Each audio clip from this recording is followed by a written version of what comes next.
Illum issi qadis, grazzi tal dan il-privileġġ li jint qed tagħtini illum. Li fil-kumdità ta' dan il-post nista' nisma' u nirċievi l-kelma qadisa tiegħek. Biex kabbarni, timmaturani, titrasformani, ħalli nsir nixbaħ iktar dejjem lil Ġesu. Aċċat minn ġo fija. Dak kollu li ma jirriflettix lilek mulej. Spiritu Santu, hu over int fi ħsibijieti, f'qalbi u f'ħajti. Hu over int mulej. Għamel minni dak li trid int. Nilqa bil-ferħ il-kelma qadisa tiegħek u naf li qatt qatt iktar ma nerġa' nkun l-istess iktar. F'isem Ġesu Kristu. Amen. Marru fl-ewwel Pietru kapitlu 5.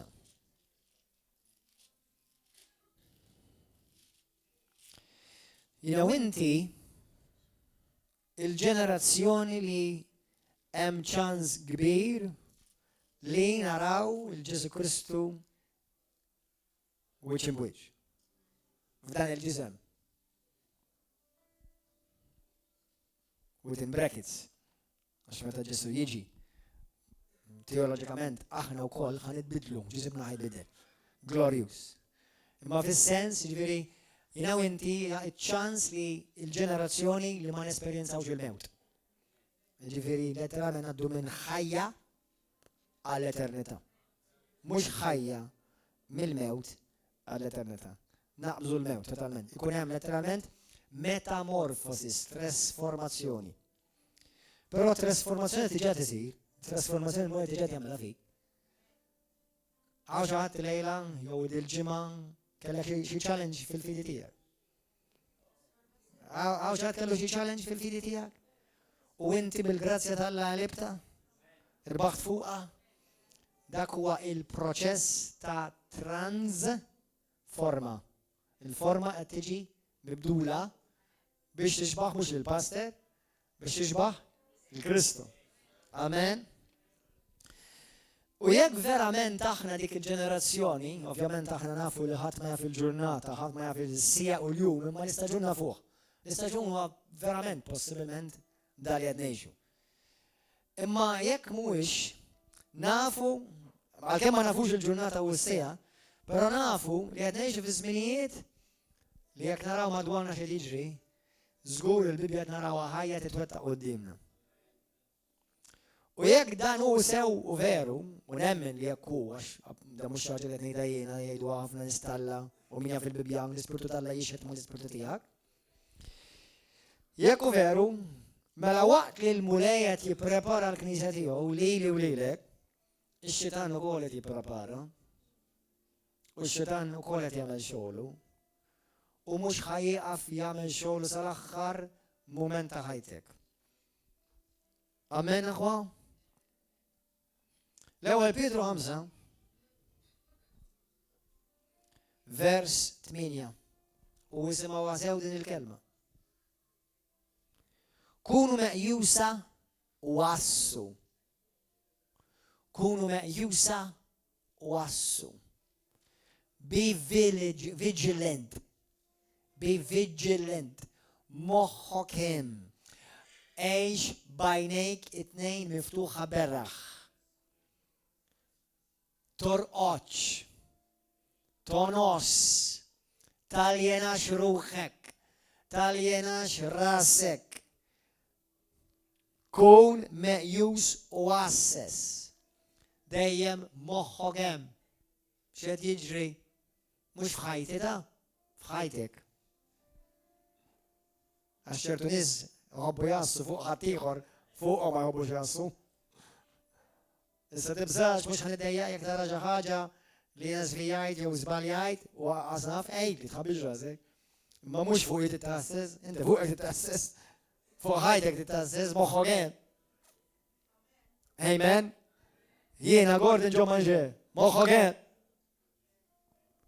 Torqoċ. Ma jfissirx għax kellna ġimgħa l-oħra kellna ġimgħa glorjuża sa everything is gonna be okay. Għax fil-bidu kemm kelli nara l-mulej, issa raqad li kollox. Mela hija. Tibqa' tassess, tibqa' imħeġġeġ, tibqa' imqajjem, ma tibqa' moħħok hemm taljena xruħek. Għaliex? Għax l-għadu mhuwiex. L-għadu mhuwiex jorqod. Anzi, l-għadu tiegħek ix-xitan qisu l-jum jgħajjad. U jdur u jfittex. X'qed jagħmel fil-ħajja tiegħek ix-xitan? Idur jfittex, xi darba jieħu lift, xi darba jorqod naqra, xi darba jieħu break. Le.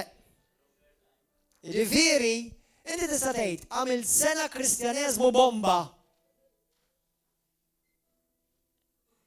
Jekk inti tara n-nies tal-Alla fit-Testament il-Qadim anke ġdid li mmissjaw is-salvazzjoni, ħafna minnhom laqas missjawha f'ħafna da. Immissjawha fis-sens jiġifieri ħaduha for granted, immissjawha ferja waħda. Niftakar fir-re Sawlu. Niftakru re Sawlu? Kien mexa mal-mulej, Alla użah, u ma bdiex erja waħda l-mulej. Issa mhux biex imbeżżakom fis-sens, illa anke l-waħda, le, fis-sens inti ma tistax toħodha for granted. Li inti inti rridu ngħixu mqajmin. You have to walk alert. Ma nistax ara dil-ġimgħa ħanħodha easy. Spiritualment jiena inti rridu nibqgħu mqajmin. Qed tifhmu għax dik il-ġimgħa li tgħid ħanħodha easy, jgħidlek ix-xitan ma jiena mhux ħanħodha easy. Għednejda di għax ħafna Kristjani jibdew tajjeb. Imma ftit jispiċċaw tajjeb. Nerġa' nfakkarkom dil-ġimgħatejn tliet ġimgħat qetta ħafna u qed nuża kull service kważi. Ħad madwar 5,000 ruħ taw ħajthom il-Kristu f'dan River of Love fil-Filology. Fejnhom. Ngħidlek madwar forsi 15 idejn mifruxa f'komunitajiet oħra. Pija fejnu. Qabdu triq il-wiesa. Uħud minnhom anke bdew tajjeb. Uħud minnhom anke kienu ħuġġieġa. Uħud minnhom anke rebħu knies lej Kristu. Uħud minnhom anke għallhom biex nies oħra jfiequ. Fejnhom illum. Illum smajtni nitolbu għal-nies li nbedu mill-mulej. Ta' spiss nitlob għal-nies li nbedu mill-mulej. Mux għax nizbaljaw, ta' xina nizbaljaw kull. Imma tidbijiet. ċaħna kollha nizbaljaw. Imma li tibqa' fi żball perikolus ħafna. U hemm żball li ħafna Kristjani mhumiex jarfuh. Huma u għal ħares tmut fih. Għax inti let's go. Aqraħħa ġaw miegħi. Kunu meqjusa wassu. L-għadu tagħkom ix-xitan qisu l-jun jgħajjad, idur u jfittex il-min se jibla. Imintom iqfulu. Għax jiġifieri tista' taqflu. Sħaħ fil-fidi għax intom tafu li l-ħudkom imxerdin ma' dinja qegħdin jaqsmu magħkom l-istess dbatijiet tagħkom. Mela maħniex uniku. Kulħadd qed jgħaddi minna di. Morru fil-ktieb ta' Mattew kapitlu 24. Mela aħwa jridu ngħixu imqajma. Ftit ġimgħat ilu għamiltukom il-messaġġ l-ispirtu tarqat.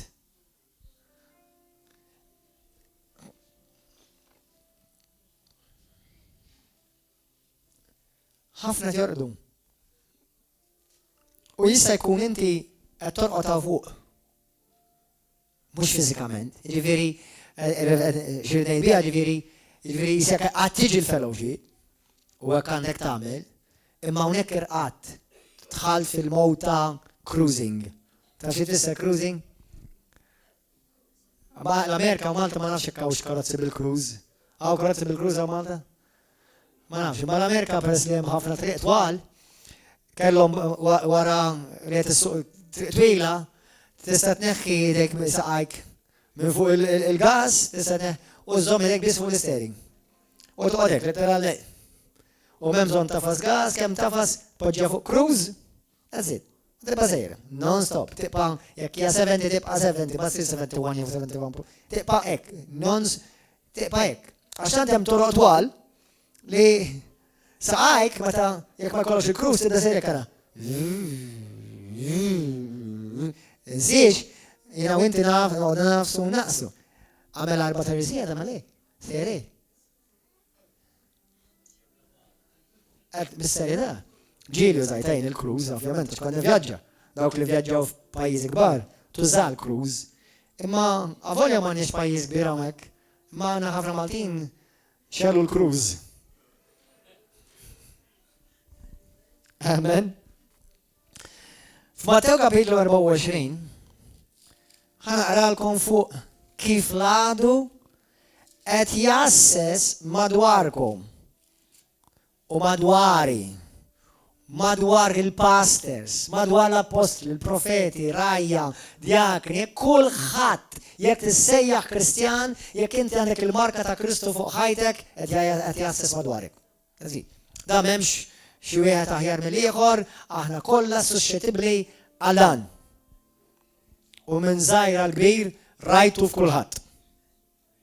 Rajtu f'żgħar fil-mulej, rajtu nies kbar fil-mulej, rajtu f'apostli talla, rajtu f'ijiet talla, rajtu f'pastors li għandhom nies, rajtu f'kulħadd. U ħafna huma aljenati b'din. Ġieli smajtu xi ħaġa simili li ħalli nkellimkom fuq lejla, imma titqgħod attent għax ma tistax taċċetta f'ħajtek din. Għax din ifisser li inti x-xitan għandu klejn fuq ħajtek. Din ifisser jekk inti blajta di, fisser x-xitan ġa fik għandu xi ħaġa minn tiegħu u ħajbqa' jiġri warajk. Għax you got something that he says, that's mine. Għattifu għahwa? Matteo 24, vers 3 malajr. Kif kien qiegħed fuq l-għolja ta' Żebbuġ id-disċipli u jistaqsuh rasu u rashom għejdil dan meta qatt jiġri u se jkun is-sinjal tal-miġja tiegħek u ta' tmiem id-dinja. U Ġesu weġġibhom araw li ħadd ma jqarraq bikom. Għax qed jiġu ħafna f'ismi u jgħidu jienu il-Messija u jqarqu b'ħafna nies. Għaw Malta, ma naf l-ħadd li ġew Malta jgħid li jiena l-Messija. Tafu b'xi ħadd intom? Issa naħseb jekk hemm xi ħadd naħseb qegħdin kollha miġbura f'post wieħed. Imma pija ma naf il-ħadd li għaw Malta ġi xi ħadd jgħid jien il-Messija u hemm ħafna jiġru warah. Sewwa? Jiġifieri qabel din ma tfissirx kif naħsbu aħna. Ara kif pereżempju r-Russja hemm vera nies, Russja hemm xi ħadd li jgħid li huwa l-Messija. Fis-South America wkoll hemm xi ħadd li jgħid li huwa l-Messija u hemm eluf kbar jimxu warah. Ma Malta. Malta forsi ma ħadd jgħid li huwa l-Messija, imma hawn min qed jimxi wara ċertu nies u jaħsbuhom u jippreferuhom u jirreplacjawhom minn fuq il-Messija, speċjalment fi żmien tal-politika.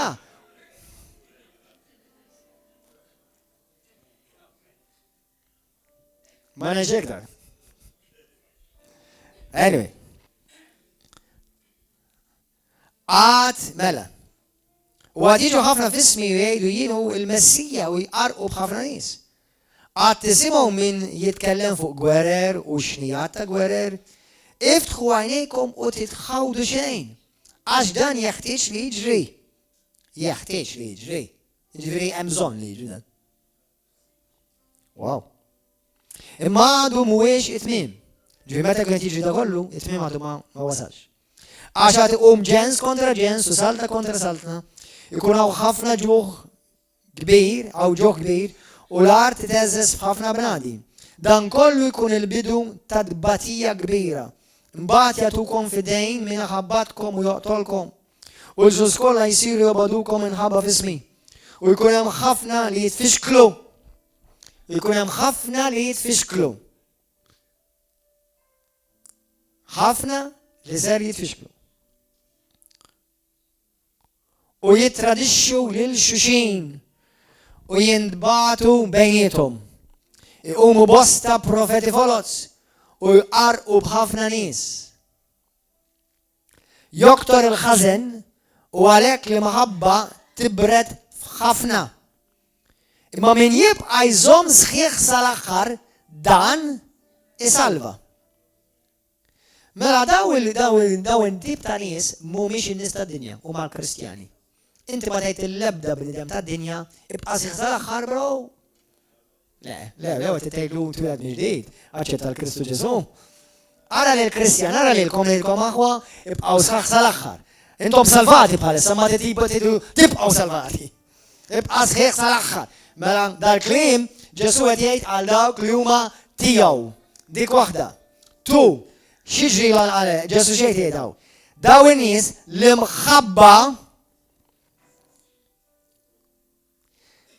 mħabba fosthom xiġrila tibret li mħabba tibret. Hemm ħafna tipi ta' mħabba, mħabba sesswali, mħabba bejn l-aħwa, mħabba familjari, u hemm l-imħabba li hija agape, l-imħabba tal-Alla. Hawnhekk pa' Ġesu qed juża l-kelma l-imħabba tal-Alla. Jiġifieri, mela dawn in-nies huma salvati. Esperjenza u salvazzjoni, esperjenza u Kristu.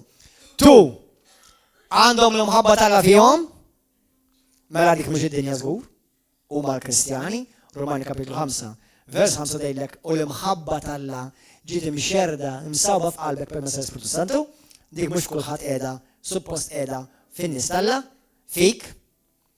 Mela daw diġà għandna żewġ punti joruna ċar li huma Kristjani daw. Dak jiġifieri kulħadd jgħidha warajja. Hawnhekk il-mulej tkellem lili. Ejda dak taħdejk, dal-messaġġ għalik. Dal-messaġġ għalija. Dal-messaġġ għal-mara tiegħi. Dal-messaġġ għal kull wieħed minnkom. Dal-messaġġ għalik li qed tara dan il-messaġġ fuq il-YouTube. Dal-messaġġ għalik, speċjalment jekk int Kristjan, jekk inti tixtieq mis-salva, jekk inti tixtieq tidħol fis-salva ta' Smawiet. Dal-messaġġ għalik. X'jiġri da bejniethom? Ikun hemm ħafna li jitfixklu. Xi tafu xi tisser dik il-kelma? Ħafna li jiġu offenduti. Il-kelma skandalon. Il-kelma ġifieri jkun hemm ħafna li jieħdu skandlu. Issa, il-Malti il-kelma skandlu tista' tfisser ħafna affarijiet. Il-kelma skandlu Malti pereżempju jinaf bħalma jgħid f'Luqa kapitlu 17, issa naraw Ġesu jgħid jekk tagħtu skandlu lil xi ħadd il daw iż-żgħar minn daw iż-żgħar. Hawnhekk ħanejt kelma kulħadd jismani minn għandu widnejh biex jisma' ħajsma'. X'qed jgħid il-mulej biex Gordon ġemma xi. Qed ngħixu f'soċjetà u f'kultura li f'ċertu affarijiet qed isiru madwarna qed jagħti skandlu lil ħafna tfal iż-żgħar. ċertu liġijiet li qed jgħaddu qed jagħtu skandlu lil tfal iż-żgħar. ċertu billboards li jkunu hemm impoġġuti fit-toroq ta' nisa nofsar wiena, skandli li tfal iż-żgħar. Sewwa hemm ħafna affarijiet li qed isiru il-kultura tagħna, is-soċjetà tagħna qed issir ta' skandlu għat-tfal iż-żgħar. Luqa 17 vers 2 Ġesu jgħidlek għal dawk li jagħtu skandlu lil daw iż-żgħar ikun aħjar għalik li torbot mażromon u kod intefal baħar. U tattin, jekk inti tidaj qudiem uliedek qed tagħti skandlu lil uliedek. Jekk inti tagħmel affarijiet pastażi qudiem uliedek qed tagħti skandlu lil uliedek. U Ġesu jwissik li qed titfa' ruħek fl-abdizzi tal-infern.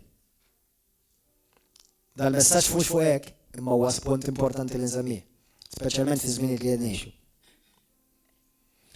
Hemm skandlu bħal speċi tfisser ukoll li tinsulta meta xi ħadd jinsultak. Issa, inti ġieli pereżempju, jiena ġieli sib nies li jinsultawni, letteralment, joffenduni, jkellmuni ħażin. Li mhux qed jagħtu li skandlu, għalmenu stenna ftit, qed jagħtu li jiena mhux qed nieħdu. Amen? Jiġifieri qed jippruvaw konxjament apposta għax huma kattivi jew kiesħa, kun hemm min fis-soċjetà jeżistu dawn it-tip ta' nies li jridu jweġġawk apposta. Mhux qed nitkellmu fuq nies li int weġġajt u jien nafu dal-qas huwa konxju li int weġġajt, sorry, weġġajtek ma konxna, sorry. Mhux qed nitkellem fuq dawn nies għalissa, nitkellem fuq nies li apposta jew fuq televiżjoni jiżufritaw b'nies Alla u anke nies li mhumiex Alla imma m'għandhom l-ebda dritt kieku titlejna fil-gvern żgur hemmhekk dik liġi l-għada. Għax kieku jiena ma til-libertà lil ħadd, jgħajja lil ħadd tal-ebda raġuni. Anke jekk ma taqbilx miegħi ma rridx ngħidlek. Għandek id-dritt tal-opinjoni tiegħek imma mhux ngħidlek. U nagħmel il-business biha. Dik kieku żgur inneħħija hi. Amen. Ma apparti minn hekk. Le, ġifieri hawn nies li verament jħobbu jinsultaw u jweġġgħu, anke fuq il-Facebook. Jgħajru. Mhux ngħidlek ma naqblux ta' jgħajru, jittajru. Ġifieri dawn jeżistu fis-soċjetà. Tfisser ukoll li inti tkisser il-fiduċja. Meta inti tkun offendejt il xi ħadd, kissirt il-fiduċja ta' dik il-persuna. Tfisser ukoll dik il-kelma li jkun hemm forma ta' ribelljoni li seħħet. U wkoll tfisser li inti tkun dniebt kontra dak li jkun. Dniebt kontra. Issa isimgħuni aħwa, ma tistax kulħadd jgħidha warajja, ma nistax nikkontrolla x'jiġri kontrija. Imma nista' nikkontrolla x'jiġri ġo fija. Amen. Żomma f'moħħok dik. Għax inti ma tistax tikkontrolla d-dinja x'jagħmlu ma jagħmlux, imma kif tirċiviha dik tista' tikkontrolla inti. Amen. Li xi ħadd jgħajrek ma juri xejn fuqek, juri kollox fuqu. Jekk xi ħadd jinsuluntak, ma tirrevela xejn fuqek, qed jirrevela ħafna x'tip ta' persuna hu. Don't worry. Taqax għal dak l-iżult. Don't worry. Alleluja. Grazzi mulej.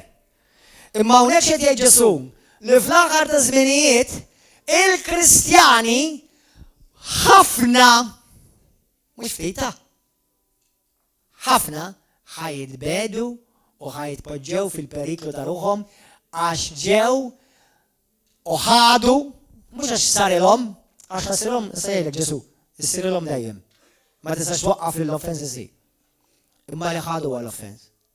Ħaduh l-iskandlu. Żamjaw l-iskandlu. Brad ġonija jgħal sieħbi.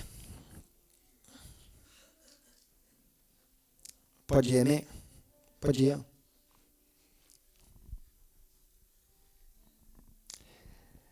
Ejn immaġinaw li din hija ġebla. Iftaħ idejk. La ġemba. Żommu hekk is-servizz kollu.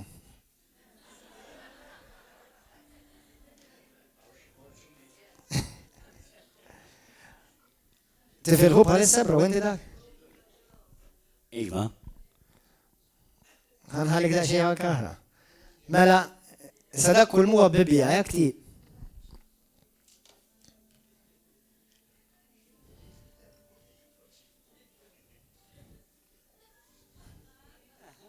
Zom. Id waħda, u hekk.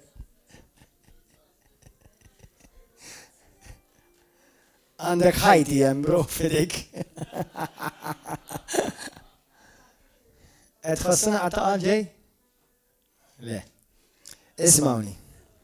Issa minn flok li kieku kont kind, ħankun daqsxejn tarraf. Minn flok dan wadda bulu. Jilqa. Da wadda bulu, mhux il-bibi, tinsax da bibi, da imma ġew li huwa biċċa ġebla. X'qed jagħmel da? Inti tista' twaqqafni milli wadda bulek? Imma inti tista' twaqqafni minn tilqaħħom? Tilqaħħom. Le, tilqaħħom. Tilqaħħom. Isimgħuni. X'qed jiġri fil-ħajja inti ma tistax twaqqaf lil ħadd laqqas il-Kristjani, laqqas il-min taħseb li hu l-iktar ir-raġel Talla li farsa għajnejnek fajnek huwa raġel jew mara Talla, milli jagħtik offense.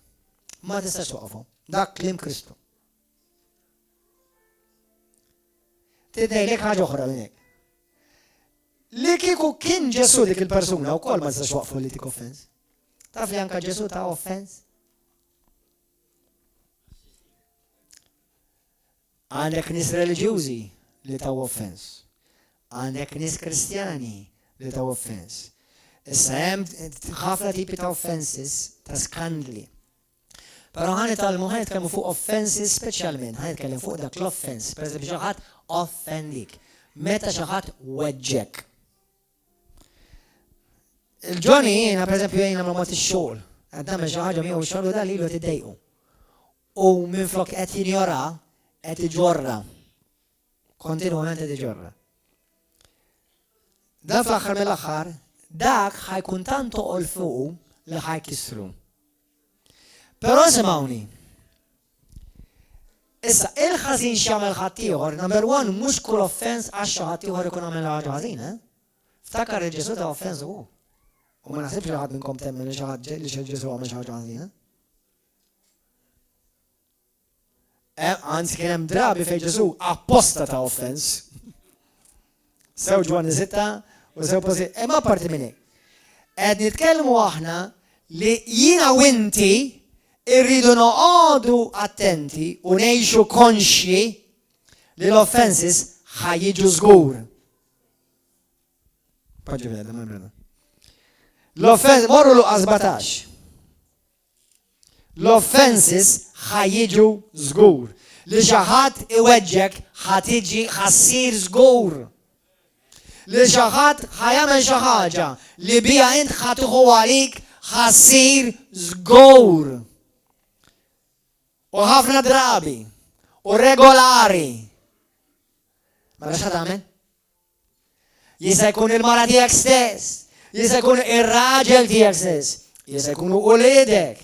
Anke dak forsi li kibru u l-biraħ rajt xi video ta' waħda mara ħadet il-tifla ħadet il-lom mal-qorti, għażlet bit-tewro. Kif dit titkellem dik it-tifla? Miskejna. Imma l-om, għara kemm kellha taġġi minn weġa, meta din l-istess bint tant sofrit, wildita u rabieta u llum il-ġurnata tinsab quddiem il-mħalfa għax il-binta qed titelaħ għall-qorti. U l-każ kien verament banali, ma kienx jiġri mhux qed nitkellmu xi omma abbuża jew xi ħaġa hekk. Qed tifhmu? Dawn l-affarijiet jinġu, jiġifieri l-offenses ħajjiġu żgur. Kulħadd jgħidha. L-offenses kontra tiegħi ħajġu żgur. Kulħadd qala di, kulħadd jerġa' jgħidha. L-offenses, l-iskandli ħajġu żgur. Li jippruvaw iweġġawni ħajsiru żgur. Issa ifhmuni sewwa. Mhux kull weġġa li tweġġani bil-fors xi ħadd qed jagħmilha apposta biex iweġġani. Ġieli jien naf affarijiet li nies li għamlu xi ħaġa lili, jien naf forsi ħankellem fuqi u kien hemm pereżempju persuna u qed isma' bdi weġġajtni għax li sorry ta' ma kontx naf li weġġajtek, ma kontx aware. Mela tridu tkunu aware għax ħafna mid-drabi l-Kristjani jieħdu offenses. Jieħdu weġġat li l-persuna laqqas kellu l-ebda intenzjoni li qed jipprova jweġġaqhom. Imma ħafna Kristjani jifqu jimxu mal-mulej propju minħabba din. Issa, għal dawk li intom tridu tlessu din it-tiġrija sal-aħħar, anke jekk xi ħadd jipprova jweġġak apposta, ukoll trid toqgħod attent li inti ma taċċettajili. Issa fil-Kristjaneżmu ma tantx naf każi jiena li naf il-xi brother jew xi sister filgħodu jqum qed jippjana xi ħadd minn ħajweġġa ma naf il-ħadd personali hekk. Li jseħħ Kristjan, ma naf il-ħadd li jiġi revlav li filgħodu jqum jippjana lil minn ħajweġġa. Imma weġġajtu xi ħadd il-ġimgħa dawn, hawn xi ħadd weġġa xi ħadd. Xi ħadd weġġek. Come on, għajdejkom, xi ħadd weġġek. Imma ħafna jitbedu avolja jafu li dik il-persuna ma provax tweġġaħħom apposta imma xorta jaċċettawha l-offens. Xorta jaċċettawha. Aħna mhux nitkellmu fid-dinja hemm nies kattivi, hemm nies li verament jaġixxu bħad-demonju u jippruvaw jaraw kif ħajweġġaw. Imma fil-Knisja mhix hekk, fil-Knisja jiena ma naf il-ħadd li l-ebda pastor jew apostlu jew whatever qed jippjana biex karaf ħajweġġa lil xi ħadd. Apposta ma naf il-ħadd. Jiena almenu għadna qatt ma tqajna ringrazzja Alla ma daw it-tip ta' nies. Imma naf ħafna pastors li weġġew nies, naf ħafna assassin li weġġew nies, naf ħafna bishops li weġġew nies, naf ħafna apostoli li weġġew nies. Naf ħafna leaders li weġġew nies, naf ħafna Kristjani li weġġew nies. Nisendilkom kollha u kulħadd. Sew weġġaw u sew weġġaw huma. Etnej. Imma ħafna ta' peress li aċċettawha din il-weġġa li issa sarfet f'offense, bdiet tiġġermina ġo fihom, odju. Jew nkella nuqqas ta' mħabba. Il-Bibja tgħidlek li l-mħabba tagħhom tibret. Ikun ma tibretx intom meta aħna nkun meta konna qed nfaħru l-mulej ftit minuti ilu u kulħadd beda jgħanna il xulxin qed nispera għalkemm jiena l-qalb tagħkom ma nafix li meta naqtil xi ħadd kienet minn qalbi. Sewwa, immaġina inti dik l-imħabba li bħassa li ħassejt iddur f'odju. Marriċ nħares lejh, jew marriċ nħares lej wiċċa, jew nkella tiġi tkellimni, jew nkella jekk qiegħda dik in-naħa jien ħammur dik in-naħa. Kristjani. U daw it-testijiet jgħaddi minnhom kulħadd. U tgħidlek kemm ħadgħaddi minnhom? Kuljum. Kuljum. Jekk mhux kuljum, ngħidlek kull ġimgħa żgur. X'ħad tagħmel? Ħad abbanduna l-Kristu? Ħad abbanduna l-ġisem ta' Kristu? Ħad abbanduna l-fidi? Mela l-ewwel għadu saraqlek il-paċi. U issa tittieħ ruħek fuq platt, ħajsraqlek ruħek ukoll. Jekk inti ma tqumx fuq tiegħek u tagħżel le, din l-offense jien minix ħanaċċetta, minix ħanirċivija. U jiena u inti li aħna ta' Kristu, iktar għandna nagħmluh dak, kapaċi nagħmluh, speċjalment meta naf li dak il-persuna weġġani ma kellux moħħu li qed jipprova qed weġġani. Amen? Halleluja? Għodu attenti jeżis aħwa, għax dan huwa l-pjan tal-għadu kontra tiegħek, kontra l-Knisja ta' Kristu, kontra l-Kristjani, u mhux għax wara ma taħsibx li din hija kontra dawk li huma ma tantx huma ħodd tal-mulejta. Din ġrat anke fuq knies li kienu mħeġġa fi Kristu. Jieħdu għalihom fuq xi ħaġa ħażina u jinsew dak kollu li Alla jkun għadda minnhom u għamel magħhom. Fuq offense u ħafna drabi fl-esperjenza tiegħi tkun ċuċata u ħmerija. Għodu attenti. Għaxed niprofetizzalek żgur ħassir, jekk ma saritlekx ħassillek. U meta ħassillek, tiftakar anti, tiftakar dal-klim. Ħalli tipprepara ruħek. Għalhekk inti meta meta inti tmur fi gwerra, di il-messaġġ hija parti mill-battalja spirituali. Tiftakar kont ftit ieħor ilu bdejt il-battalja spirituali għamilna seta' dan is-seba' messaġġ tal-battalja spirituali. Din hija battalja spirituali kontinwant, ara mhux kuljum ħadd keċċix jagħtem minn xi ħadd. Mhux kuljum ħadd tara xi ħadd jinħeles, imma kuljum ħajkollok lilek iżomm lilek innifsek ħieles.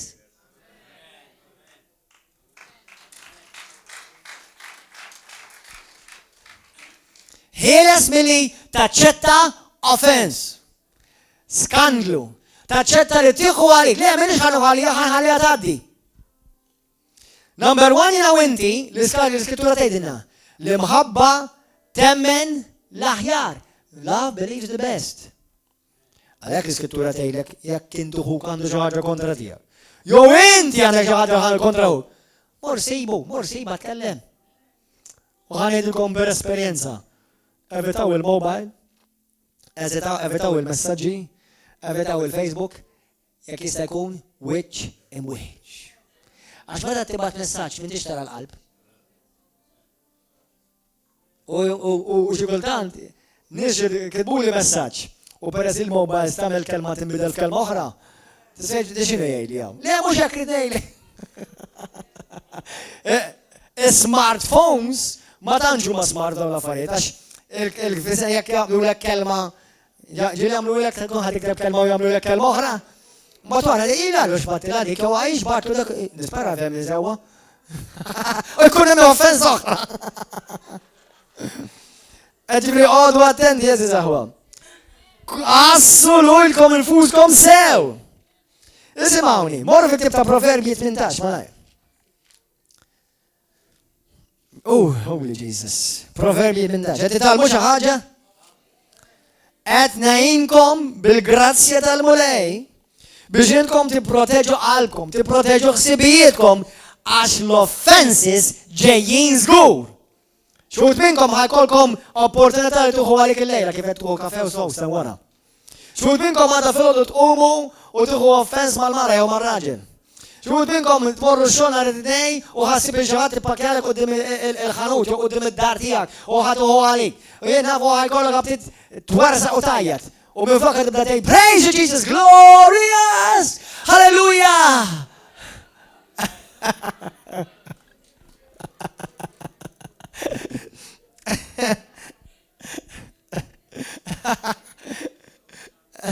U minn flok jitlajek għad tibda tgħid You raise me up!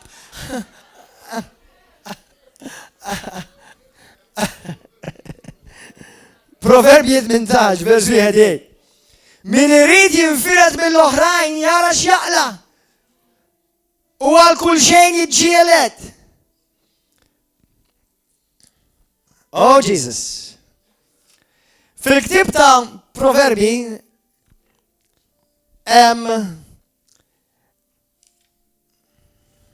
Grazzi Ġesu. Fejn l-iskrittura tgħid brother offended is hard to win. Hu li huwa offendut huwa diffiċli tirbħu.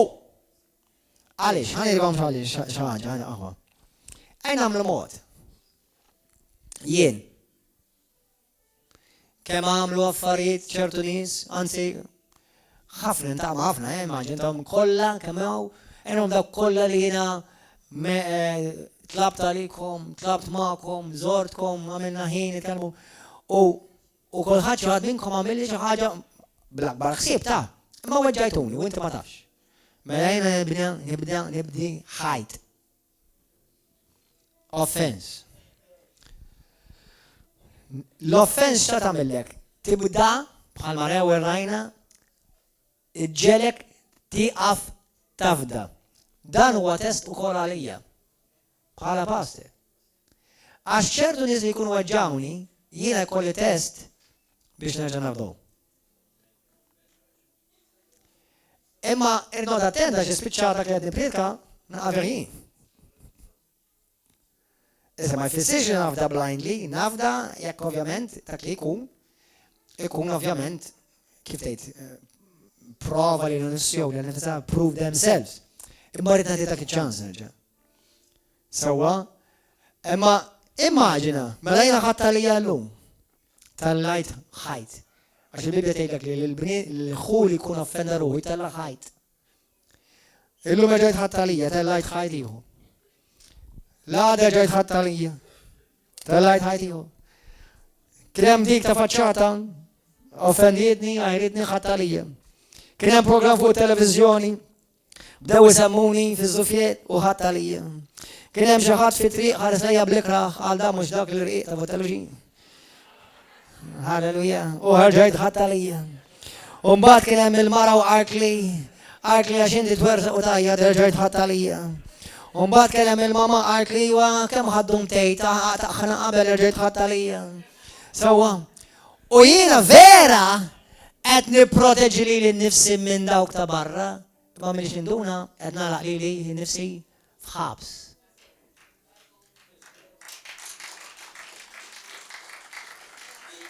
Issa isimgħuni, ejn nagħmlu mod dan il-ħabs huwa ħitan. U jien hemmhekk qed nikbi bil-weġġat tiegħi għax forsi jekk ma tarawniex nikpjaw inkun qed nikpjaw. Ħafna minnkom ma tikpux tippuwaw. U inti qed tikbi.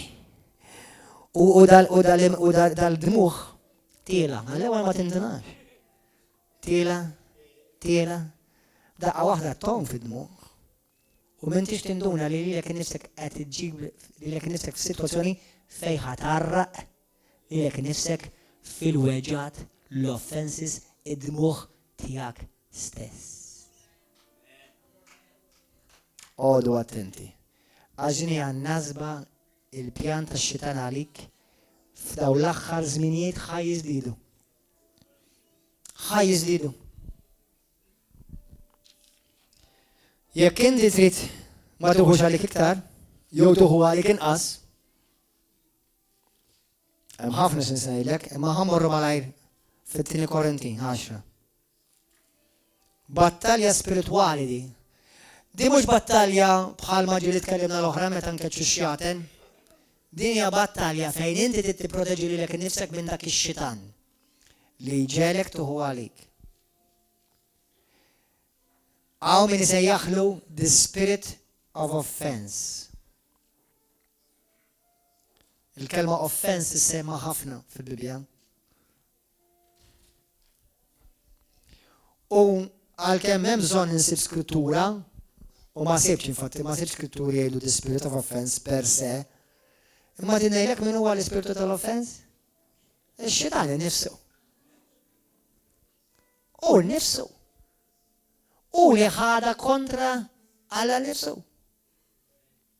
U meta inti tinqabad dan l-offense, ispirit, inti qed tagħmel dak li nqabad bih u qed tinqabad inbih l-offense. Naf li mhix qed ngħidilkom li ħad tkun faċli ħafna. Però bil-grazzja tal-Alla hija possibbli għax il-Bibja tgħidlek inti tista' taqaflu da. Jiena nista' naqaflu, inti tista' taqaflu. Kristu jagħmar fik. Alla lilek għamlek b'saħħtek biex inti tkun rebbieħ fuq dan kollu. Imma trid tkun ippreparat minn qabel.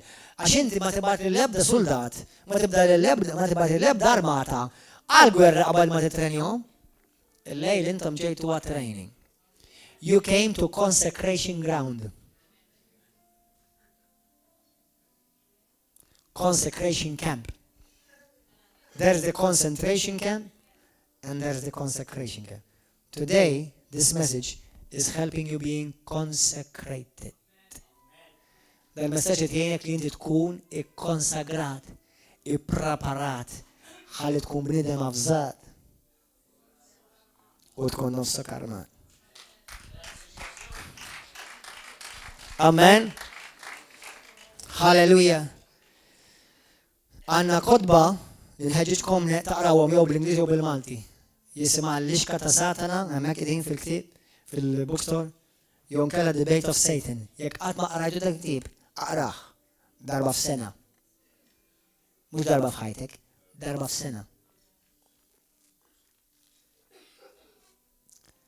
U meta tieħu għalik fuq xi ħaġa number one diġà tiżbalja diġà sfijajt. M'hemm bżonn tgħid dak li jkun, issa żgur ħadd jgħid jaqra Debate of Satan? Le ngħidlek kulu anzi.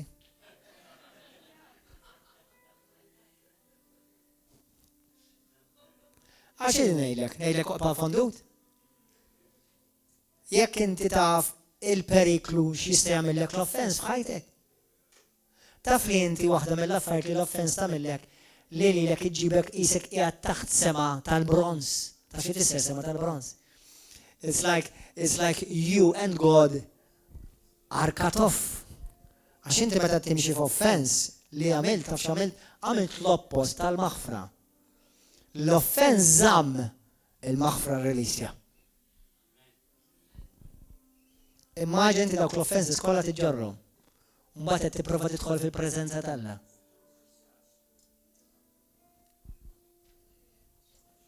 Qed tifhmu aħwa? Ħanejt xi ħaġa mhux biex nagħti xturi fis-sens għalkemm ma nafx hekk għandix nagħti xi ħaġa bħalissa, imma xi kultant ċertu Kristjani iwaħħlu f'xi ħadd. Ngħidlek xi talenti? Mhux qed ngħidlek li perfezzjonajtha għax għadni qed nikber. Twaħħal f'ħadd. U ngħidlek għaliex? Għax Kristu stess ħadu għal Kristu. Jiġifieri inutli tgħid għax minħabba fih ħadd għalih, jew minħabba fiha. Jista' jkun li veru xi ħadd weġġak, imma anke jekk weġġawk, xorta int għandek il-libertà tista' tgħid le. Ma rridx naċċetta din l-offens. Għal raġuni għax li kieku kien Kristu li tajlek x'għad tagħmel ħadd mur tkellem mal-papa? Aba missier, ibnek tagħni offens. Dak li tara lili nagħmel daqs li kurajt il-miżieri. Għamentom ħaġa waħda. Għatifuni għawa? Ġifiri, jekk jien, Gordon Ġamanġie, meta kont il-knisja meta kont jien fil-knisja qed naqdi. Il-pastor tiegħi. Jekk jiena il-pastor weġġani, x'kont se nagħmel fuqha? Nothing. I had to deal with it. I had to handle it. Knisja ta' 8,000 ruħ, ma tistax ikollok 8,000 ruħ jiġu jgħidulek pastor ħattalik. Jew ħattalija. Inti trid tkun le mhix ħanħu għalija da. Le. Jiena u inti qudiem il-bulej ħanatu għandi kont għalija. Mhux għal xamluli, għalija. Għal kif jien ħandilajt is-sitwazzjoni. Faċli? Le. Possibbli? Bil-grazzja tiegħu iva. Amen? Halleluja. Fetilkom biex imorru. 2 Korintin 10. Thank you, Jesus. 2 Korintin kapitlu 10. Din hija skrittura li intom tafuha sew. Għax rajnija ħafna f'dawn il-messaġġi tal-battalja spirituali. Isimgħuha. Vers 3. Tassew li aħna ngħixu fil-dinja, imma ma nissarawx bl-armi tad-dinja. L-armi tagħna għall-ġlieda mhumiex tad-dinja. Iżda għandhom il-qawwa tal-Alla biex iġġarfu l-fortizzi. Aħna waqqgħu kull raġunament u kull gburija li tqum kontra l-arfin tal-Alla u njassru kull ħsieb l-obbedjenza lil Kristu. X'jiġrilhom daw in-nies li jibdew jieħdu offens minn dak, jieħdu offens minn dik, jieħdu offens minn dawk. ċertu nies ħasra jisiru vittma tagħhom minn fużu qasintunaw, u di għadnejda minħabba ma ngħid il-ħatta li komaw. Imma ċertu affarijiet pereżempju jkun hawn darba fil-lek, jkun hawn xi brada jew xi sister, għax intom kollha ta' River of Love, my goodness gracious. Għax xi ħadd weġġa kulħadd waħel. L-offens taf x'inhu mbagħad hija l-periklu għall-erq. Għax l-offens ma tħallikx tara ċar. Bisseri ma tħallikx tara ċar. Għax ma tibqax tara ċar. Issa ħanilkom hawa, kopji intom naw, ħarsu lejja.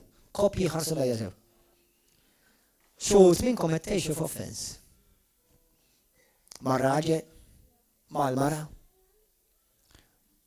ma' om ir-raġel, ma' om jew missier il-mara. Ngħidilkom għaliex il-familja tagħkom kif inhi. U mhux kif Alla jixtieqha. Għax qed iżomm l-offens. U l-offens tfisser hekk ara, subkonxjament tfisser ma rridx naħfer. Dik tfisser. Jiġifieri ma rridx I don't want to let go. I want vengeance. Irrid impattijielu. Irrid impattijiela. U taf kif pattijiela? Cold. Ħana ġixxi cold. Ma jfessix li tħadħad pattijielu b'xi daqqa ta' zekkina, jalla ħadd minnkom qatt ma jasal biġamel hekk. Imma tibda taġixxi battitudni li jisek li inti taf li vendetta qiegħed. Qed iżomm vendetta biex jisek ħanerbaħ jien fuq għadi. U taraw għaliex iż-żwieġ tagħkom qed isofri. Għax hemm offens, jew hemm pakkett offenses, u inti qed tistenna li xi darba ssir vendetta Alla jagħmel vendetta għalik. U Alla qed lejla tgħidlek wake up my dear. Għax ix-xitan m'għadux jidur madwarek, issa qed joqgħod għandek.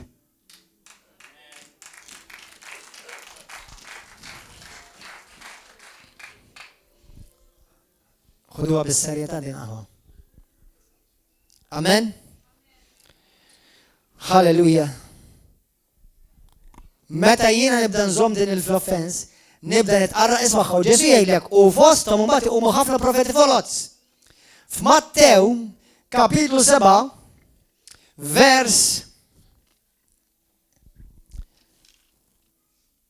15 Ġesu jgħidlek u jqumu bosta profeti folozz fejn?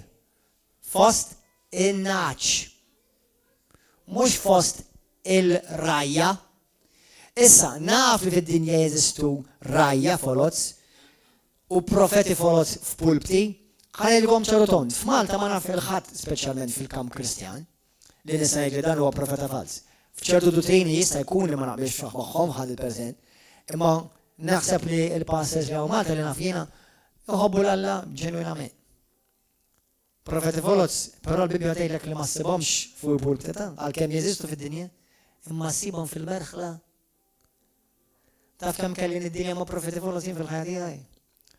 U qatt ma kienu għaw, ikunu għaw, ifesssu. Biex jidawru il-qalb tal-poplu kontra il-leader, kontra l-pastor, kontra l-mara tiegħu, kontra l-leaders tal-fellowship. Dawk huma l-profeti folot. U mbagħad isibu xi ħadd li huwa offendut. U tinżillhom għasel imbagħad dik il-kelma. U mbagħad jibdew jiżvijaw. U mbagħad nibdew il-home group. Jew inkella mbagħad imorru knisja oħra, povru pastor li ħajmorru. Tinsiex il-Bibja tgħidlek li dawn mal-pup libsin tanax. U sejħilhom profeti folot.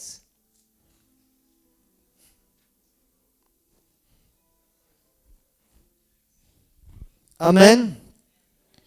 Għadu attenti, proteġu qalbkom aħwa. U għalix jizolaw ruħom, minn fej jizolaw? Jista' jkun li għadhom jiġu l-fellowship, imma hawnhekk issa jizolaw ruħom. They isolate themselves mentally. Le jina niġi dal-fellowship imma ħib, le, marix, le li tgħid li dan nagħmel xejn, jina mhux għall-pastor niġi, issa veru ħadd ma jiġu għall-pastor, imma anke kif titkellem jista' juri fejn qalbek. Lejna niġi għawna, u jimux għal-passer niġi, jina niġi għal-bole. Veru, u għek għandu jkun. Imma għada ten bl-attitudni jettejda di. Għaxina vera ma ridekx iġi għawnek għalija. Sawa, imma jek inti tiftaħa li inti mintix tiġi għal-passer, għada tentax jista' jkun li vera mintix tiġi għal-passer, tiġi għawnek għaxitan biex tamil xogħlu. Sawa, Halleluja. F'Mattew kapitlu 18, ħanaqralkom dal-passaġġ malaj l-important. F'sitt minuti oħra u nispiċċaw u nitolbu. Mattew 18, morru għaw malaj.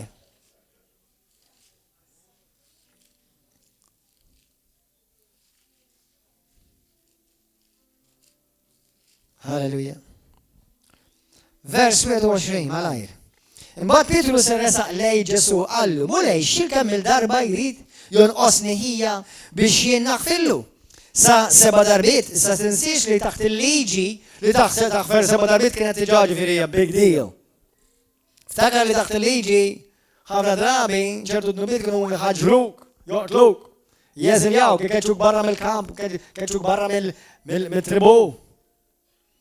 Għax għajna lajn u sinna b'sinna.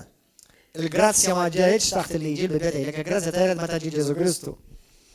Sewwa, ma ngħidlek sa 7 darbiet weġbu Ġesu, imma sa 77 darba. Kemm il-darba? 77 darba.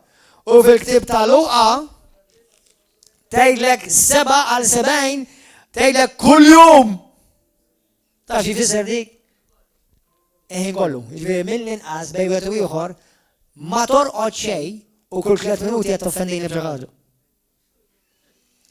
ma naf il-lebda midneb daqshekk midneb tajjeb. Li kull 3 minuti bil-fuq qed iweġġani b'xi ħaġa kull 3 minuti. U Ġesu jgħidlek jekk kull 3 minuti jweġġek. U mbagħad jgħidlek sorry aħfilli, aħfillu. Sa kemm dejjaq, dak kemm għaddu. Inti ma ħfirtix l-oħra 3 minuti oħra. Għad, issa, muġed nejlek li aħna għanna noqodu weġaw far from it. Imma l-bicċa xogħol għadi li inti daw l-offenses li ħajjiġu kontra tiegħek u ħajjiġu żgur, għax Ġesu għedek li ħajjiġu. Inti tittaħfer kemm? Dejjem, kull jum dejjem. Nintaqa' ma' familji, nintaqa' ma' koppji, nintaqa' ma' ħbieb. Għax teġ kemm weġġani, għax teġ kemm weġġatni. Għax ġbajt naqla, mela inti qatt toddhom. Qatt tiġġemagħhom. Qed niġġustifika l-ħażin le. Imma inti m'intix tinduna li sfaxxajt vittma tal-offenses għax aċċettajthom dawn l-offenses. Halleluja. Ħankomplu. Għalhekk is-salna tasmew, ħanidilkom ħaġa ħwa. Meta tiġi biex taħfer, L-akbar pjaċir li ħatamel meta taħfer u għalilek. Għax inti għandek toqla. U jgħu ġorra. U t-gerger. Għalfed gerger, mux għed t-ġorra. Naf li ċertu affarijiet ħajkunu ktar challenging. U nafu, ma nafx. Ta' soluzzjoni. Fis-salmi tejlek, fis-salmi 35 tgħidlek. Min vers 11-14 morru oqra għad-dar. Fejn inti titlob għalija. Fejn inti titlob għal dik il-persuna. Fis-salmi jgħidlek anka s-sun mal-jom. Tidni għax tagħmel. L-akbar barka li tiġi meta tagħmel hekk mhux fuq dak li weġġak, fuqek. Għax Alla jollikum bad. U meta jiena ġieli għamilta di, ġieli tlabt minn qalbi għal nies li verament ħassejt li weġġawni, mhux għedilkom kienet faċli, imma my goodness, kemm ħassejtni tajjeb bija nnifsi. Kemm ħassejtni kuntent, ferħan, kelli ferħejt, illa kemm qed inħossni tajjeb u tajjeb mal-mulej. Jekk ma joħdulek xejn fiżikament, joħdulek il-paċi li int għandek Malla.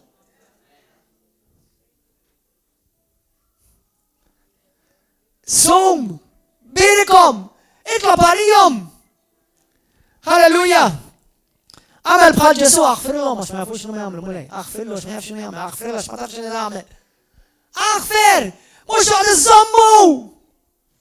Ħanejlkom aħwa. Tiftakar Ġesu f'Ġwanni kapitlu 19-20. Għalilhom lill-apostli għalilhom, number 1 għalilhom hekk għalhom. Għalilhom bħal mal-missier batlili hekk jiena wkoll nibatlilkom. Sewwa u l-Bibja tgħidlek u nefaħ fuqhom l-Ispiritu Santu għalilhom morru u id-nubiet li intom taħfru ikunu maħfura.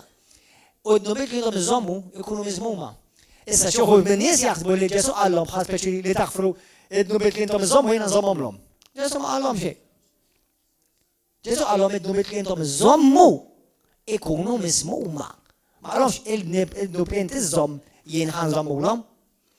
X'qed tfisser dik ġej ħsibtu? Id-nub li jiena jekk jiena noqgħod inżommlok id-nub. Jekk jiena noqgħod inżomm id-nub li jien tagħmel kontra tiegħi. Min qed iżommu Alla jew jien? It's that simple actually. It should not be complicated. Id-nub li intom taħfru jiġu maħfura. Ġifieri, ħfirtlu inti? Tajjeb. Mela meġu maħfur, ħfirtlu. Għalik żgur maħfur, issa Malla dak u jirranġa Malla. Jekk dar raġel weġġani, insejjer bija u noqgħod nitkellem fuqha. Qabla qas jaf li weġġani. Number 2 jien imtaqqal u mela d-dub tiegħu qed inġorru jien fuq iġġorru. Smajta di? Mela sewwa qal Ġesu, id-dub li intom iżommu. Jiġi miżmuma. Leda, no thank you. Żommu int. Ħa naħfer. Amen? Jiena naħfillek, issa bejnek u l-mulej, amen inti, mur l-ġenda mal-mulej, hija, ma jiena naħfirlek. La. Tħabbix għazek. Jiena naħfirlek, ma jfissirx li ħassejt, ħass, imma ħfirlek. Għax jiena rrid nimxi bil-fidi, u rrid nimxi bil-relazzjoni intima mal-mulej, ma rridx ikolli dik il-firda, u nħossni maqtu ħalla, innaħa l-oħra u jinaw. Għaxet nġor din il-nuqqas ta' maħfra u offens fija, taqol, tinilkom ħaġa ħwa. ħafna nies morda il-mart ġi għaxem nuqqas ta' maħfra. 100%. Il-bniedem ma ġiex ikkreat biex iġor id-dnub, la ta' jew u aħseb wara ta' ħaddieħor. Għalek Ġesu Kristu ġar id-dnub kollu tad-dinja. Ma ħalelekx wieħed lilek biex ġorrun. U għalek min iġor id-dnub x'jiġri? Mur l-infern. Titmur l-infern għad-dnub tiegħi int? Għaw xi ħadd jixtieq jivvolontarja ruħu? Għax qed iġor id-dnub tiegħi int għamel. Int lilek weġġajtek jew taħseb li weġġajtek, aħfilli. Jekk taħseb li xi ħadd fil-kompanija li weġġak, aħfillu. Jekk xi ħadd fid-dar, fil-familja weġġak, aħfirlu. Għal-ġid tiegħek. tkun qed tagħmel inti lek nifsek l-akbar pjaċir. Tgħix fil-paċi mal-mulej. Amen. Thank you, Jesus. Ħankomplu aħwa. Vers 23. Għalhekk is-Satan desmewed nistgħu ninxebħuha ma' wieħed sultan li rid jagħmel il-kontijiet mal-qaddejja tiegħu. Kif beda jagħmel dan, ħadulu qudiemu wieħed li kellu jagħtih 10,000 talent. Dibej wieħed għajn nagħmlu mod 10,000 euro llum għalina. Billi ma kellux minn fejn iroddomlu is-Sinjur ordna li jinbiegħu martu u liedu u kull ma kellu. Ara kemm kien kbir id-dejn, ara kemm kien kbir id-dejn li kellu. Li kellu il-familja kollha kellha tmur il-ħabs, mhux wieħed biss kellu jmur il-ħabs, il-familja kollha. B'xi mod jiġi bbalanċjat dan id-dejn. Sewwa 10,000 talent, skużani, 10,000 talent illum mhux 10,000 euro, sorry. Bil-istandard tal-lum huwa madwar xi 20 biljun euro. Għaw xi ħadd jaffordjahom ħallasu. Fil-każ kellmuni qed inħarsu lejn għalqa biex nibnu binja. Halleluja.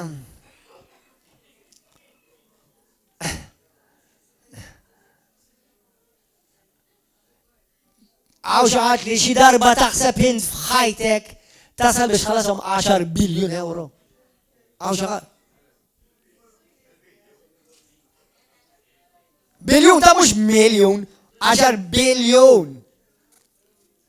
Issa, mela dan huwa għalhekk il-familja kollha tiegħu kellha tmur biex tipprova b'xi mod jitħallas id-dejn ma tħallas ta' xorta. Isma'. Vers 26, imma l-qaddejjem xteħet quddiemu jitolbu għajdu, Sinjur, stabar ftit bija, kollox inrodlok. Kollox trodlok. Biex trodli kollox ħajsbilek. Is-Sinjur ġietu ħassra minn dak il-qaddej, batu u ħafirlu 10 biljun euro. Ta' dejn. Mela dak il-qaddej joħroġ jiltaqa' ma' wieħed minn sħabu li kellu jagħtih madwar 10,000 euro. 10,000. Qabdu minnhom u beda jafsu. Ħallas dejnek qallu l-qaddej sieħbu mxteħed quddiemu jitolbu bil-ħnina u jgħidu, Sinjur, stabar ftit bija u nrodhomlok. Imma dak ma rridx jaf, xut minnkom ma tridux jafu, Alla ħafillek 10 biljun, int ma tix taħfar 10,000. Maru xtaħtu l-ħabs u ma jrot kull ma kellu jagħtih. Sħabu l-qaddej jaraw il-ġrajja kollha u sewdu qalbhom ħafna. Marru għand is-sinjur tagħhom u tarfulu kull ma kien ġara. Imbagħad is-sinjur bata għalih u qallu, ja qaddej ħażin meta jien ħfirtlek dak id-dejn kollu li lilek kien ħajsmilek kollox u kull ma għandek bil-familja u wieledek kollha. Wara li tlabni bil-ħnina ma kienx imissek intu kol tħenn għal sieħbek kif ħannejt jien għalik u saħan bil-aħrax is-sinjur għalih. Min qed jippreżenta dan? Lill-Alla. Saħan bil-aħrax. Mhux qallu I love you anyway. ċertu predikaturi qed jipitkaw Alla jħobbok xorta waħda. Le.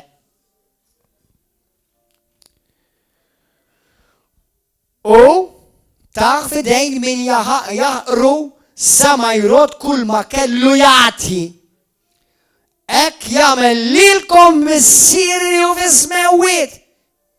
Kemm kont naħseb li l-bambin ħobbni.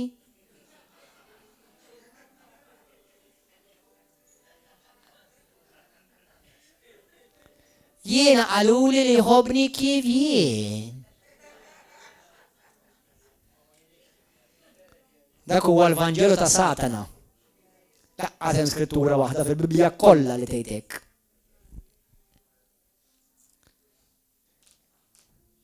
Hekk jagħmel lilkom missierju fis-smewwiet jekk ma taħfrux il-ġuġin minn qalbek. Minn qalbek. Titaħfer minn qalbek. U Luqa 17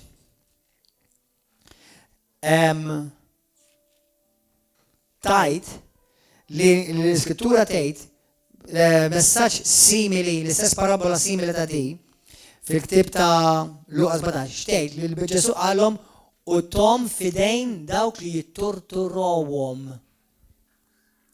Tidejlek xi ħaġa? Jekk inti tiġi tormentat u torturat, m'hemm bżonn tistenna għall-infern. Tista' twettaq il-profesija ta' xi wħud li jgħidu l-infern jibda minn hawn. Għax jekk tgħix b'offens u b'nuqqas ta' maħfra, id-demonji jiġu minn issa jibdew jittorturawk.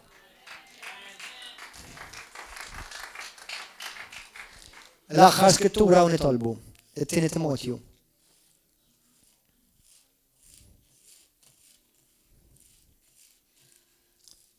Tgħidilkom ħaġa bħala ħabib, bħala ħukom u bħala missier fil-bulej.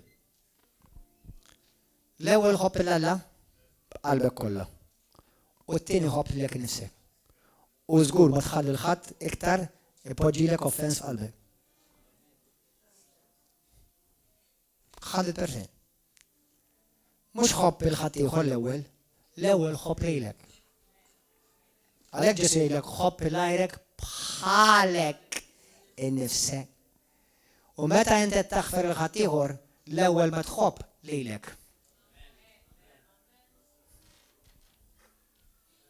Taf għaliex naħfer il-ħadd ieħor? Taf għaliex naħfrilhom meta jgħidu bija, jaqraw kull gidba fuqi, jagħmlu programmi pastażi u jaqraw il-flus u jsibu xort povri li borri jqogħdu jarawhom waqt li qed jisiffittaw b'isem il-bulej. Naħfrilhom. Ma taf għaliex għax inħobbni.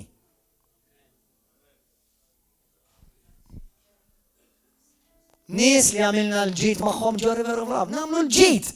Anke transitra nies li anke għennihom finanzjarment. Nibbellaħ, qed ngħidilkom b'esperjenza nitbellaħ kif daw l-istess nies filli qed ngħinuhom anke finanzjarment u filli jsiru tant ħdura. U l-ħdura kollha fihom qed tikber għax jiena fuqha fux ħaħalli qed tikber.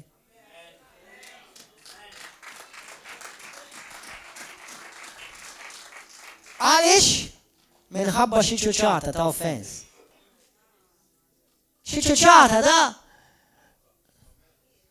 In-nasba tad-demonju tal-aħħar ta' żminijiet.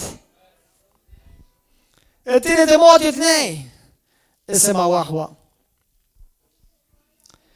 Ħalli tolbu vers 24. Minu l-qaddej tal-mulej jekk m'għandux joqgħod jitlewwem, imma għandu jkun ħlejju ma' kull ħadd jinqala biex jallim kollu sabar iwiddeb bil-ħlewwa lil dawk li ma jaqblux miegħu. Għandu mnejn Alla jagħtihom isimgħu għax jagħmel. Biex ven dawk li ma jaqblux miegħu jew joħduha kontra Diju. Alla jagħtihom l-indiema. Għażi saħwa, għal dawk li forsi li ħadtuha kontra tiegħi jew ħaduha kontra tagħkom, itolbu hekk ara ġaġek. Mulej, jiena ma nżommix kontra tagħhom. Għatihom il-grazzja li jkollhom indiema ġenwina. Għax l-indiema ġenwina ma tgħix lilek innifsek, hija grazzja tal-Alla li jkollok indiema ġenwina. Kieku kulħadd jifhem li meta inti tindem vera x'libertà jkollu f'ħajtek, x'ħelsien ta' esperjenza. Kieku Malta kollha għawdex mill-kbir sar kollha jindmu. Għax il-paċi u l-ferħ li esperjenzaw f'ħajjithom la jtihomlhom la ebda show business, la ebda flus u laqqas ebda titlu. U ħafna li huma morda instantanjament esperjenzaw miraklu ta' trasformazzjoni u fejqa. U ħafna li jgħixu f'depression, mhux kulħadd li għandu depression maħabba fek, imma xi wħud li għandhom depression maħabba fek, għax tant belaw ġo fihom u żammew f'qalbhom.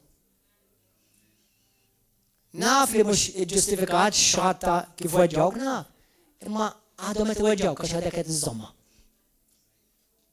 Faċli le, imma bil-grazzja tal-Alla kollox possibbli. Halleluja. Ħankompli. Ħalli Alla mnejn itihom l-indiema u hekk jarfu l-verità u jiġu f'sensihom, x'inhi jiġi f'sensihom, jiġifieri qabel għadhom mhumiex f'sensihom ma jafux x'inhu ma jagħmlu. Ma jafux x'inhu ma jagħmlu. U jeħilsu mix-xibka tax-xitan li kien qabadhom taħt idejhom biex jagħmlu mingħajr ma jindunaw u qed jirrealizzaw qed jagħmlu rida tiegħu. Ir-rida ta' min?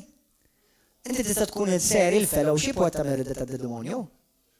Inti tista' tkun qed tippretka fuq pultu qed tagħmel rida tad-demonju. Iva, Għax jekk int għandek l-anżita kontra pastor ieħor u tiġi tgħid għax jiena ma nistax nifilħu lil dak u ma nix nħares lek il dak u inti moħħok biex tivvalena lil dak u lil dak il-Ministru, dak il-Ministru. Qalbi tiegħi. Għaset tirrealizza li inti tagħmel xogħol ta' txita.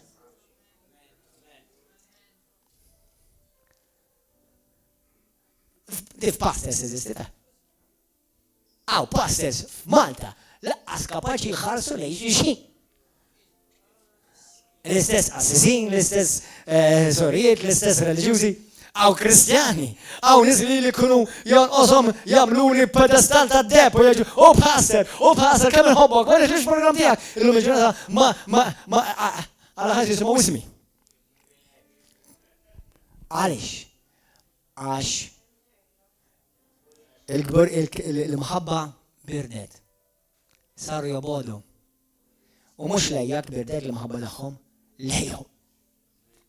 Għalek l-ewwel ħobbijek nifsek ħalli tkun kapaċi l-ħobbi ħatiħu. Issa x'għamlu? Fetħu l-bibien għal-qerq. Għalix? X'marix jaħfer?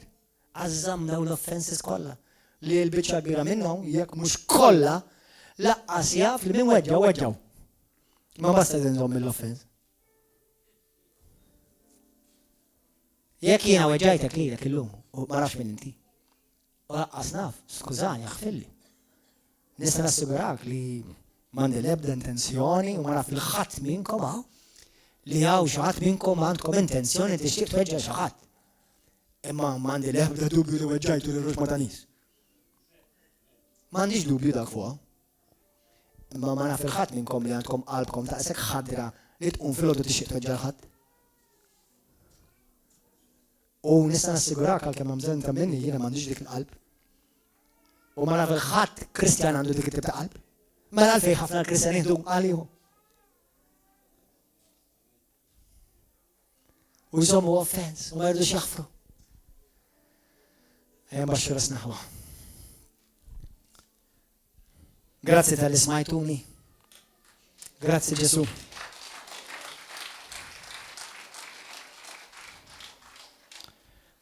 Għajni tolbu dit-talba, kulħadd jibqa' fejnu. Kulħadd jibqa' fejnu.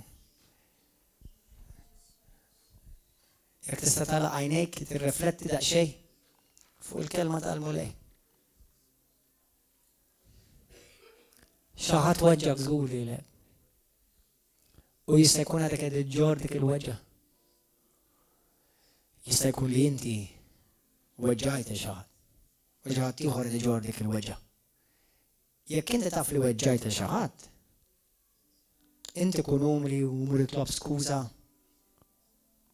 u maħfra.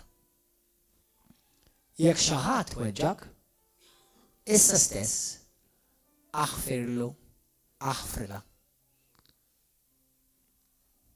Aħfer, ħalli tinħeles int l-ewwel. Meta inti tgħidli pastor għax inti ma tafx għamil lili. Jew inti ma tafx għamilt li dik. M'għandix għalfejn nkun naf. Jekk inti tiftakar x'għamilt int, x'għamilt jien lil Ġesu Kristu, li sallabtu fuq salib minħabba d-nub tiegħi. Mbagħad id-dejn tiegħi jidher ħafna żgħir dej id-dejn li Ġesu ħavilli.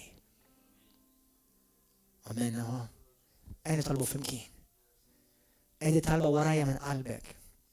Jekk inti tal-messaġġ kellek bżonn tisimgħu l-lejla, fejn inti jolli jdejk li pastor kelli bżonn nisma' tal-messaġġ lejla. Grazzi Ġesu. Jiena wkoll kelli bżonn nisimgħu. Kollha kemm aħna. U kollha kemm inkom ħajkolkom bżonn dal-messaġġ. Sooner than later. Għax hija r-raġuni top reason għaliex ħafna jitbedu mix-xirka, mill-fellowship u mill-mulej. Għajni tolbu dit-talba b'qalb umli. Aziz Missier, grazzi tal-kelma qaddisa tiegħek. Grazzi ta' ibnek Ġesu.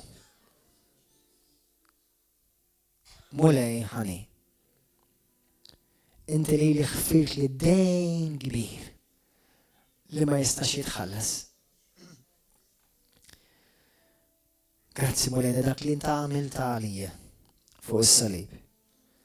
Int ħadd posti u ħallast il-kont tiegħi. Aħfilli mulej fejn jien inqastek. Aħfilli fejn jien ukoll żammejt f'qalbi offens nuqqas ta' maħfra lej xi ħadd lej dik il-persuna u tista' semmija bismu jew bisimha f'qalbek. Jew dik il-poplu, jew dak il-grupp ta' nies, jew dak il-mara, jew dak il-raġel. Aħfilli li jiena żammejt offens f'qalbi. U ma ħfirx mulej. Meta inti tgħidli biex jiena naħfer minn qalbi għax inti li ħfirt li minn qalbek mulej. Abba missier. Aħfirli. Għax domt biex naħfer. Aħfirli fejn jiena aċċettajt offenses, fejn jiena ħatta li jew żammejtu f'qalbi. Spiritu Santu, bħal torċ ta' dawl iddi f'qalbi. Biex fejn hemm xi offens f'qalbi li jien żammejt lejn xi ħadd u ma ħfirx. Jien issa stess nindem u naħfer dik il-persuna minn qalbi mulej. Naf li fin-natural tidher diffiċli, imma bil-grazzja tiegħek kollox huwa possibbli. Spiritu Santu għejni biex mhux ngħid dal-kliem biss minn fommi, imma jkun kliem ġej minn qalbi. Lil dak li weġġani jew lil dawk li weġġawni naħfrilhom u nirreleasjhom issa stess. Anzi mulej qaddis nitolbok minn qalbi. Birku, birika, birikom mulej. Għax qabli huma stess ma jafux li qed inqabdu taħt din in-nażba tax-xitan biex jagħmlu r-rieda tiegħu. Aħfrilhom mulej qaddis. Mulej, bil-grazzja tiegħek jiena nipproteġi qalbi u ħsibijiet illum. Ġesu jgħidilna li huwa impossibbli li daw l-iskandli, offenses ma jiġux. Allura naf li ħajjiġu. Imma llum inti ippreparajtni minn qabel biex meta jiġu jien ma nilqaħħomx. U nibqa' naħseb sewwa fuq qalbi u naħseb sewwa madwari u fuq ħajti ħalli x-xitan ma jsib xejn l-ebda entratura f'ħajti biex jiblani. Naħfrilhom mulej. Berikom qed nitolbok minn qalbi. Aħsilhom bid-dem qaddis tiegħek Ġesu bħalma inti qed taħsel lili issa stess. Nitlob barkiet fuq ħajjithom, promozzjonijiet fuq ix-xogħol tagħhom, barkiet fuq il-familja tagħhom, fuq uliedhom mulej. Barkiet mulej Ġesu, żurhom bil-maħabba tiegħek. Bħalma fil-ħina tiegħek inti tiżżur lili mulej. Il-kelma tiegħek mulej li tgħid li fl-aħħar ta' żminijiet ħafna jitbedu mill-fidi. Propju minħabba fek. Bil-grazzja tiegħek mulej jien ma nkunx wieħed minnhom. Nibqa' soħd fil-fidi sal-aħħar. Bil-grazzja tiegħek mulej. Ejni wkoll biex jekk nara l xi ħadd li sfaxxa vittma ta' din iċ-ċirkostanza bil-qawwa ta' Sidna Ġesu Kristu, bil-maħabba tiegħek missier. Jiena wkoll nista' ngħinhom kif inti tgħin lili mulej. Grazzi tal-li ħfirtli. Mulej bis-serja dan nitolbok illum. Kun is-Sid u s-Salvatur tiegħi. Żur il-poplu tiegħek. Żur il-familja tiegħi. Naturali. U żur Spiritu Santu il-familja ta' River of Love. Imferxa madwar Malta u Għawdex. Illum missier. Kisser kull pjan tal-għadu kontra tiegħi. Kisser kull pjan tal-għadu minn fuq River of Love. Minn fuq il-Knisja tiegħek f'Malta u Għawdex, il-poplu tiegħek kollu. Iftħilna għajnejna mulej il-Knisja tiegħek. Biex aħna ma naqgħux għal din il-nasba tad-demonju f'dawn iż-żminijiet. Imma bil-grazzja tiegħek mulej, inkomplu niġru din it-tiġrija sal-aħħar. U nkunu miegħek fil-ġenna u fl-eternità. Inti s-sejt u inti s-salvatur tiegħi. Bħalma inti tajtni bidu ġdid, jiena nagħti l-opportunità fil-grazzja tiegħek lil dawk li weġġawni ikollhom bidu ġdid miegħek mulej. Ma nżomm xejn f'qalbi kontra tagħhom. Berikom mulej.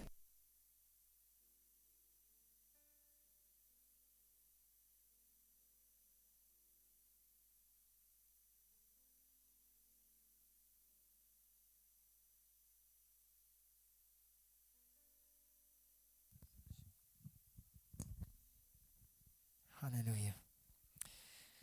Let's pray in the Holy Spirit. Thank you, Jesus. Kobro shatra sakatra da bashondarasa. Koro dobosata la bashandara de siki. Hallelujah, hallelujah. Let's lift up our hands to the Lord. Thank you, Lord. You can stop the live streaming now. If there is someone here jekk hawn xi ħadd hawnhekk li għandek bżonn fejqan f'ġismek. Iftaħ li darira aktar microphone, please. Jekk hawn xi ħadd għandu bżonn tiġi meħlus minn xi toqol. Qed nistiednek illejla biex inti llejla toħroġ minn dan il-post meħlus u mfejjaq bil-qawwa tal-mulej. Kemm hawn minnkom tgħid li passer inħossni diġà aħjar wara dak li smajtu dik it-talba li tlab tista' stess. Dak li smajtu tista' tisimgħu kull xahar. Għax ħajjiġi żgur, żgur. Din hija naħseb di top tattika strateġija tal-għadu. Fil-Knisja, fil-poplu tal-Alla. Ma intom armati issa fil-mulej. Armaw ruħkom tajjeb f'Kristu. Jekk inti llejla qiegħed taw għall-ewwel darba u tgħid li passer jiena nixtieq nagħti ħajti l-Ġesu Kristu għall-ewwel darba. Kulħadd iqum bil-wifqa. Thank you, Jesus.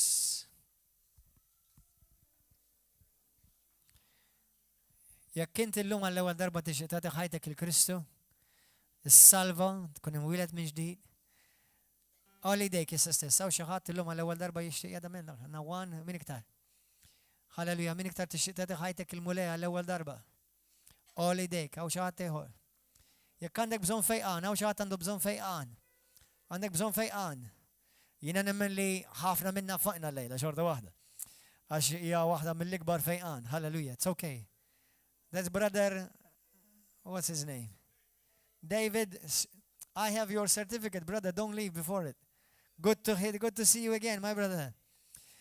Daw kolla li intom ġodda l-lejla, li intom idin hawnhekk qed iżuruna, those who are all new and visiting tonight, I want to encourage you to come forward here, I want to meet with you.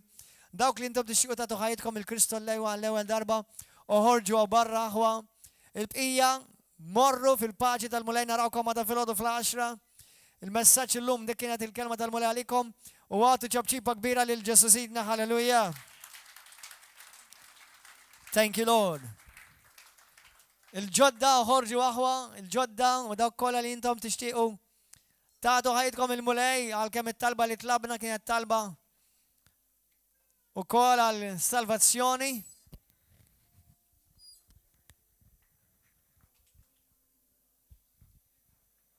Come, brother, come. David Shepcott.